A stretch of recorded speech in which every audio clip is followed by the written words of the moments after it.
Assalomu alaykum hurmatli kuzatuvchilar. Navbatdagi bemorimiz Andijon viloyatidan bizga kimyoterapiya muolajasi uchun murojaat qilganlar.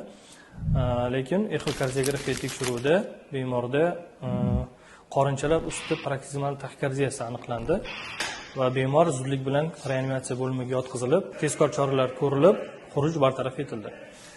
Bemor so'ziga ko'ra, bu xurujlar unda tez-tez takrorlanib turadi va hech qanday muolajalarsiz, dorilarsiz o'zi o'tib ketgan.